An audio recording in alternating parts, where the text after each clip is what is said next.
नमस्कार विद्यार्थी मित्रांनो, आजच्या व्हिडिओमध्ये इयत्ता 8वी गणित घटक चाचणी 1 आपण नमुना प्रश्नपत्रिका सोडवणार आहोत। या ठिकाणी प्रश्न पहिला ए आहे। या ठिकाणी जे पर्याय दिलेले आहेत, अचूक पर्यायाचं वर्णाक्षर लिहायचं आहे। When two parallel lines are intersected by a transversal how many angles are formed. दोन रेषांना एका छेदिकेने छेदल्या असता एकूण 8 कोन तयार होतात। 8b वर्णाक्षर 5 चा -3 बरोबर 1/5 धन 3 पर्याय सी। या ठिकाणी ऋणचा धन करताना 1 भागिले लिहायचा असतो। कंपेअर द नंबर्स 0 मोठा की -5/4 मोठा। ऋणसंख्या नेहमी शून्यापेक्षा लहानच असते, 0 ऋणसंख्येपेक्षा मोठा असतं, म्हणून अचूक पर्याय ए। त्यानंतर मॅच द फॉलोइंग जोड्या जुळवा। 3 चा 9 भागिले 3 चा 7। 3 चा 9 म्हणजे अंशस्थानी 3 समान पाया घातांचा भागाकार म्हणजे घातांची वजाबाकी। 9 7 गेले 2। 3 चा 2 या ठिकाणी सी आहे अचूक पर्याय सी। या ठिकाणी 5/7 चा या ठिकाणी -2 आहे। हा ऋणघात धन करायचा असेल तर 5/7 चा व्यस्तांक लिहायचा, व्यस्त लिहायचा, गुणाकार व्यस्त लिहायचा 7/5 आणि मग या ठिकाणी -2 +2 होतो डी। 5 चा 0 कोणत्या संख्येचा घात 0 असल्यास त्याची किंमत 1 असते, अचूक पर्याय ए। ओके, प्रश्न दुसरा आहे इथं। आता या ठिकाणी जोड्याजुळवा 3 गुणांचा झाला। या ठिकाणी प्रश्न पहिला ए 3 गुणांचा 6 गुणांचा पूर्ण प्रश्न पहिला झाला। Complete the following activity. या ठिकाणी कृती पूर्ण करायची आहे। 4 गुण आहेत, त्या ठिकाणी 2 सोडवायचे आहेत। पाहूया। Represent the following rational numbers on A number line. 1/4 अंक दाखवायचा आहे, शून्याच्या उजवीकडे असणार आहे। या ठिकाणी 0 आणि 1 मध्ये 1 2 3 4 समान घर आहेत, म्हणजे पहिले घर 1/4चं, दुसरं 2/4चं, तिसरं 3/4चं, चौथं 4/4 मध्ये 1, म्हणजे इथं 1/4 आहे, रिप्रेझेंट झालेला आहे। शून्यानंतर उजवीकडे एकच घर आणि पाठीमागं मग 3 घरं असणार। -3/4 ला 1 2 3, इथं -3/4। ओके, त्यानंतर 3/7 आणि 9/7 प्रेझेंट करायचं आहे।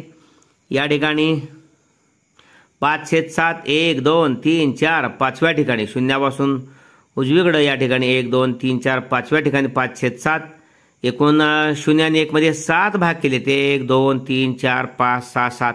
एका घराची किंमत 1/7, दुसरे 2/7, तिसऱ्याची 3/7, चौथ्याची 4/7, पाचव्याची 5/7 आणि 9/7 इथं पण 5 झालं। 6 7 8 आणि 9 9/7। ओके, अशा पद्धतीनं हे 2 गुण याचे झाले।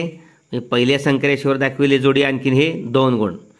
आता या ठिकाणी फिल इन ब्लँक्स हा 2 गुणांचा प्रश्न आहे, म्हणजे एकूण 4 गुण झाले। Line P parallel line Q, P आणि क्यू समांतर रेषा आहेत। R is a transversal. Pairs of opposite angles विरुद्ध कोण, ए आणि सी हा विरुद्ध कोण आहे, आणि बी आणि डी विरुद्ध कोण आहेत। ठीक आहे, या ठिकाणी pairs of corresponding angles. Pairs of corresponding angles म्हणजे संगत कोणांची जोडी। कोण एला कोण ई आहे, ए आणि ए एकाच बाजूचे आहेत।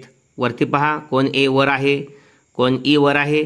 त्यानंतर दुसरी जोडी कोण डी कोण एच, डी खाली आहे, एच खाली आहे, कोण डी कोण एच। पलीकडे कोण बी कोण एफ कोण ई कोण सी आणि कोण जी। ओके, पण 2च इथं जोडायला यायचे आहेत। In the adjoining figure, line P parallel line Q and line L parallel line M. Find the measures of angle A, B and C using the measures of given angles. या ठिकाणी A आणि C, A आणि 80 म्हणजे P आणि Q या 2 रेषांना L ही छेदिका छेदत असेल तर A आणि 80 हे आंतरकोन आहेत, आंतरकोन पूरक असतात।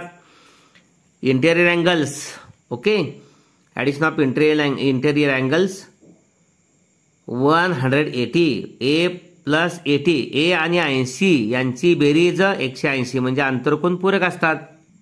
इंटेरियर अँगल्सचा supplementary. Okay, therefore A is equal to A बरोबर 180 पलीकडे गेल्यानंतर 180 मजा होणार आहे। 180 - 80 ए बरोबर 100 अंश। Okay, A is equal to 100 degree. त्यानंतर ए आणि एक्स इथं एक्स घेतलाय जादा समजण्यासाठी। ए आणि एक्स विरुद्ध कोण आहेत, विरुद्ध कोण एकरूप असतात। जर ए 80 मापाचा असेल, 100 मापाचा असेल, आता आपण काढले एक्स पण 100 मापाचा। ओके, एक्स 100 मापाचा, मग बी आणि एक्स हे करस्पॉन्डिंग अँगल्स आहेत, संगत कोण आहेत। या ठिकाणी एक्स जर या ठिकाणी 100 मापाचा असेल तर बी सुद्धा 100 मापाचा आहे. ओके. त्यानंतर वाय आणि 80 हे संगत कोण आहेत करस्पॉन्डिंग अँगल्स ते एकरूप आहेत. म्हणजे हा 80 आणि वाय समान आहे म्हणजे वाय 80. सी आणि वाय विरुद्ध कोण आहेत C is equal to Y opposite angles. जर वाय या ठिकाणी 80 असेल तर सी सुद्धा 80. अशा पद्धतीनं ए बी सी यांची मापं काढलीत. प्रश्न तिसरा 6 गुणांचा आहे. या ठिकाणी 2 सोडवायचे आहेत. पहिला 3 गुणांचा सोडवला, दुसरा 3 गुणांचा आहे. Find the using formula find the value of 101 bracket cube. 101 म्हणजे 101चा घन शोधायचा. 101 सूत्राचा वापर करण्यासाठी 100 अधिक 1 लिहायचा.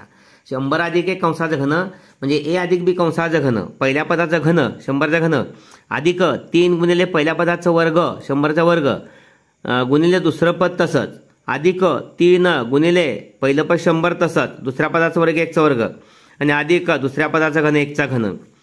100चा घन या ठिकाणी 10 लाख आहे.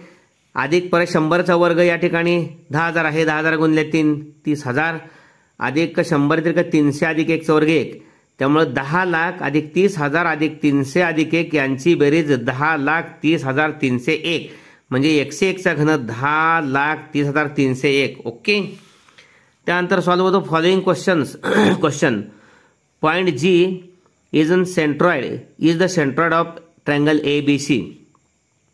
या ठिकाणी जे हा मध्यगा संपात बिंदू आहे आणि मध्यगा संपात जे बिंदू आहे तो मध्यगेचे 1 2 या प्रमाणात विभाजन करतो. लहान 1 असला GP तर AG 2 म्हणजे 2/1 किंवा 1/2.